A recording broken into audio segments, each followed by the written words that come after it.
Okay, so we're here with Don Emmett, a business broker out of Cary, North Carolina.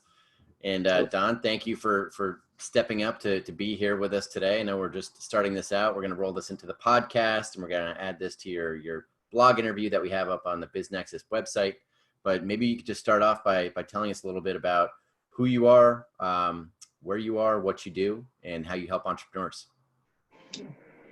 Well, thanks, Adam. Thank you for the invite, and it's great to be in this venue and vehicle. Yes, I'm a business owner. I am a business broker or business intermediary, as the new age way of describing the profession.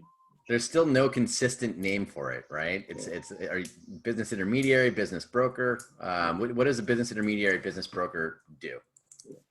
Well, I guess the whole idea of, in my former life in the electronic distribution world, we were considered, because we weren't a franchise distributor, we were considered a broker, and that had a negative connotation in that industry. Right. It became so I think the idea of broker and I guess being too much aligned to real estate broker, and we're trying to, I guess, differentiate ourselves. Although there's a lot of similarities, there's an incredibly amount of differences, and it's much more complex endeavor selling a business than it is selling a piece of real property. It's so interesting because it's such a valuable position. Like I would say that the majority of people out there who are running businesses still might not even know what a business broker does, right? Which is crazy because it's such a valuable position when you come to that point where you need to go out there and market your business confidentially so your employees don't get wind of it, and to be able to identify universal buyers. It's a very valuable position, but I think the industry has a major branding problem where it's like, the broker point in stock brokers in the 80s moved over to financial advisors, and right. That's what you are. You're an advisor. You're advising. I know you do a lot of exit planning. We'll get there. I don't want to step on your toes there, but you're not just changing. You're not facilitating the changing hands of a business. You're doing a whole lot that goes into valuing this thing, finding universal buyers, everything. So I'll shut up and let you go. And there's and also there's the problem with this and some businesses that I represent is the barriers to entry. There really are none in most states. Some states you have to have a real estate license, which I do in North Carolina. But in some states you can just put out a sign and say you're a business broker. It's a very difficult way to make a living, and it's a lot of transients, people in between the jobs, and maybe they think it would be fun and they check it out and they try to do a transaction and they mess it up, and business brokers, they get a bad rap, and right. So like people who are already real estate brokers and they see just another asset they could be getting a commission off of and kind of get in there. So, but you have, you come from an entrepreneurial background, right? You in a former life, you were an entrepreneur. You were running a business. Excuse me? In a former life, you were an entrepreneur, right? Prior to being a business broker, I was been there, a done business that. owner. We ran a $20 million electronic distribution group of companies. Yep. When that was a fun thing to do. When that was a fun thing to do. That's great. Okay, so if there's a lot of variety in this industry, which there clearly is, what do you think an entrepreneur who's thinking of buying a business, selling business, maybe what should they look for, right? Like clearly you've run a business, you've been there, done that. Experience running a business, I would imagine, is one of the main criteria. And in fact, that was when I got into the business brokerage 12 years ago, that was part of the allure, was much like also being a real estate investor. The idea of real estate brokers getting a look at businesses, pieces of property before they go on the market, potentially me getting a look at businesses before they go on the market, and perhaps buying a business for either a cash cow or to fix it up and sell it. Yeah, just jumping right back into the entrepreneurship. So it's interesting because you have a lot of business brokers who come from that entrepreneurial background like you, Mm-hmm. And then you also have intermediaries, business brokers who come from the Wall Street side of things, right? So maybe they were Right. in investment banks, but they've never really run a business. And um, it's very interesting with the diversity within the industry, where people come from and how they get into it, and how they've engaged with this profession. So with this, what do you think? Is it a good time right now? I mean, we've got a lot going on. Obviously, today we're at June 26th, 2020. I know where you are. Mm-hmm. You've got kind of an uptick with cases with the pandemic. I mean, we have the same, everything that's going on. Crazy year so far. What's happening with the rest of the year? Buying, selling a business. Is it a good time? Wait and see. What do you think? I think it's a good time. When quote Warren Buffett, be scared when other people are greedy, and be greedy when other people are scared. There's certainly, I think, value to be had. And before the virus, there was, as an aging baby boomer myself, there's I think 10,000 boomers, as my daughter now calls me. I think are hitting 65 years old every day. So Every day. Rewind there. So 10,000 boomers retiring every day. That's where we are right now. At least hitting that retirement age. And this is the $10 trillion tsunami that everybody talks about with business owners retiring. So that tsunami is $10 trillion of company wealth owned by the business boomers that has to change hands. That needs to get transferred somehow. Okay, so right now we're at a rate of 10,000 boomers retiring per day. That's where we are. Well, again, but that also speaks to retirement is not what it's not your father's or grandfather's retirement, where they worked a manual living or commuted every day. It's selling a business might, for a lot of my clients, is just the end of one chapter and beginning of another. But it seems so for a layperson, it just seems to me that, all right, if you have that kind of wealth, if you have these kinds of numbers, this is happening every day, boomers retiring, whether they're selling their businesses or not, from a macro standpoint, you have a ton of businesses out there that have to change hands. And if they don't, they're going to die on the vine. So it's just with everything that's happened since 2010, when people think of entrepreneurship, they're thinking of startup. It seems like, from a macro standpoint, that's a pretty good reason to go out there and look to buy a business, right? If you're going to have all of these businesses becoming available, maybe they've been doing things the same way for the past 30 years, and they haven't slapped some technology on or changed their processes, and they've just been running a nice business.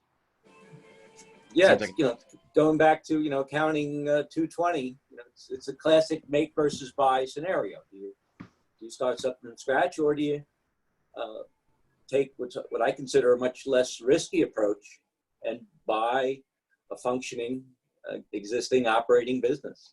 Yeah, and so the types of businesses that you're selling, I mean, how do you do that? How do you buy the business? I mean, it's a multiple of cash flow, it's a multiple of revenue. I mean, what does it take to buy a business for a first-time buyer? Typically, I'd say there's several different methods for valuing a business, but I'd say the most important one is cash flow, or what we call the seller's discretionary earnings.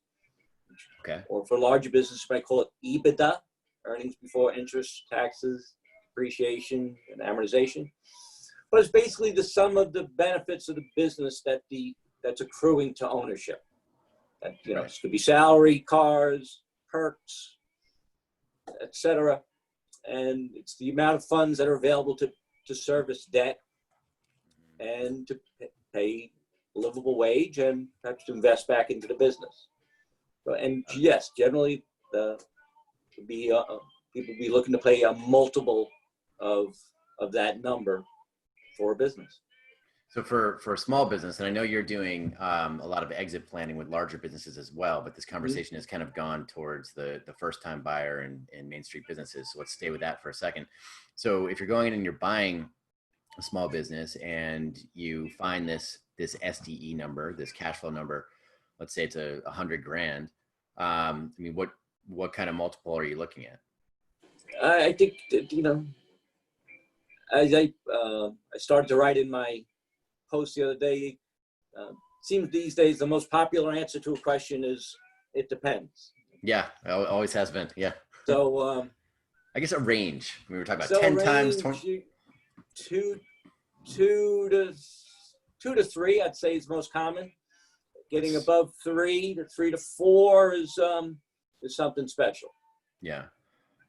So 2 to 3, and you can get financing. You can get some seller financing, SBA financing, so you can get into a business, and assuming the cash flow keeps coming over the next few years, you can get your money back and do pretty well in short order. And that's basically the other side of the equation is how long is someone willing to work for free to get their money back?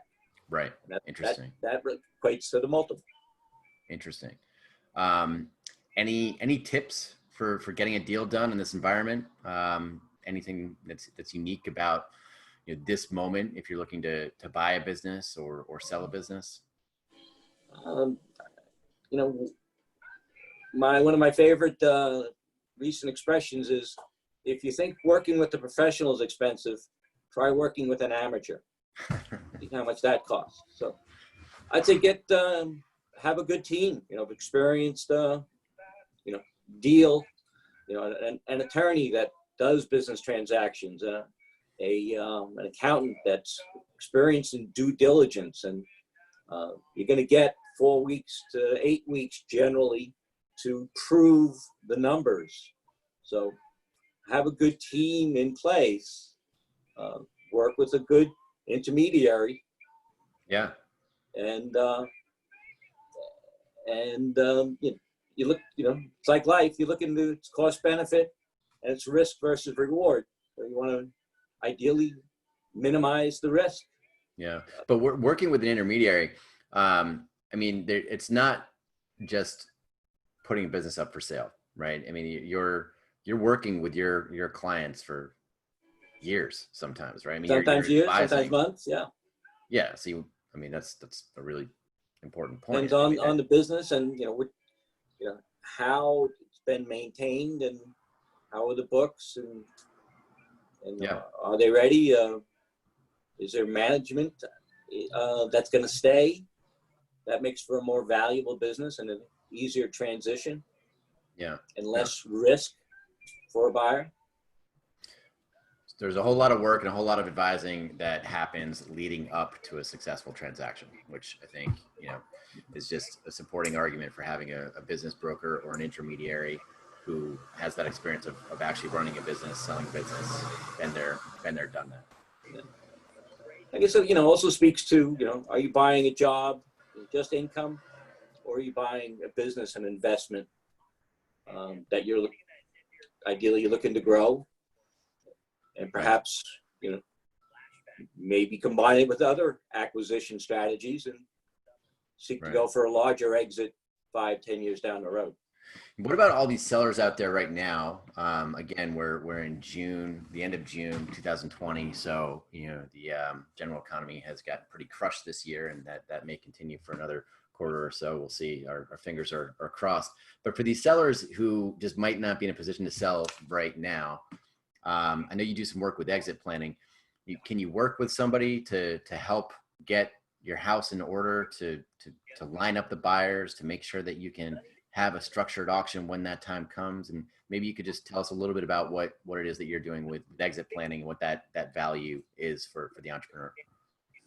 Well, it speaks to, as a business owner myself, and, you go into the new year with, you make budgets, you guesstimate what your goals, what your sales are going to be, what your expenses are going to be, and maybe you have a contingency plan if in the South we occasionally have a hurricane blow through and that could disrupt business. So you should have a business interruption plan. So this speaks to having a plan. What happens if, or what's your goal for owning this business? Is it something for the next generation? Is it something you'd like to pass to your management team? Is it something you see, get involved in a third-party sale? So kind of exit planning is, also succession planning. what's next, and who's going to be in your seat in 5, 10 years? It's And something planning and looking at the options. What are your options? And what are your goals, Mr. Business Owner? Where do you want to go? Yeah, it's something that you'd imagine every business owner would have lined up from day one. But yeah, it's just when you're actually running a business, you so often wind up focusing on what's urgent and just push, kick the important task down the kick that can down the road.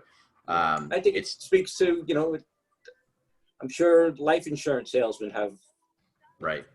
the idea of the exit.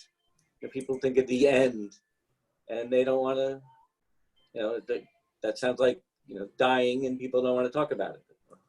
Yeah. Don't necessarily plan for it. Or just on the to-do list, it's one more thing you can always push till tomorrow, right? It's important, but let me kick this down there. I'm guilty of that one myself. My wife is on me for that. All right.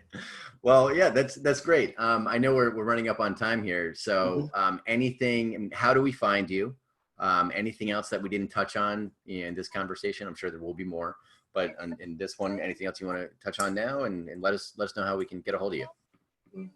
I think, for any business owner, you should, these are conversations you should be having. And I like to say, when you walk into a room or an airplane, you should know where the exits are. And when you get into a business or an investment, you buy a stock, you should say, is this sort of buy and hold strategy, or am I going to look to get a quick 20% gain and sell?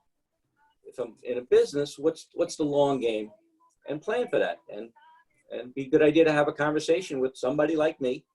Yep. Who has 12 years of experience doing this. I've had several successful exits myself, and I can be reached. I'm a Murphy business broker. My website is murphybusiness.com/Raleigh-South.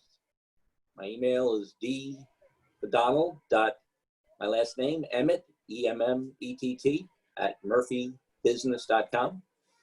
And Murphy Business is a nationwide organization of business transaction experts. And we've been selling businesses and helping business owners monetize their most valuable investment for over 25 years.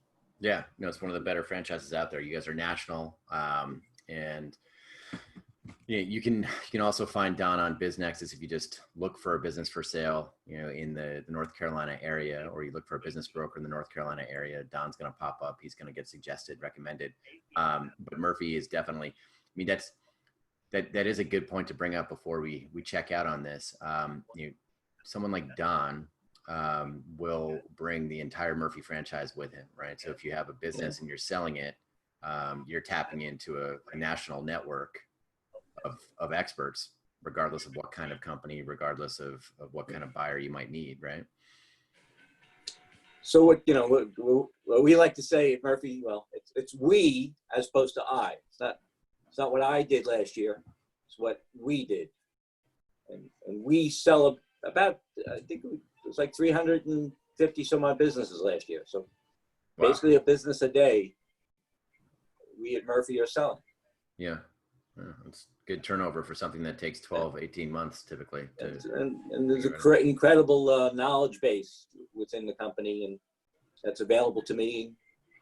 And I'm available to buyers and or sellers, just have a chat. Right. For transactions and exit planning, right? Just for getting things ready, even if you're far away from that point. There you go. All right, Don. Well, we'll leave it at that. Thanks for taking the time. I appreciate it today. And we'll be in touch for more of these things. But Don Emmett, Murphy business broker from North Carolina. Glad to have you on the program today. My pleasure. All right. Thanks, Don. Be well. Cheers.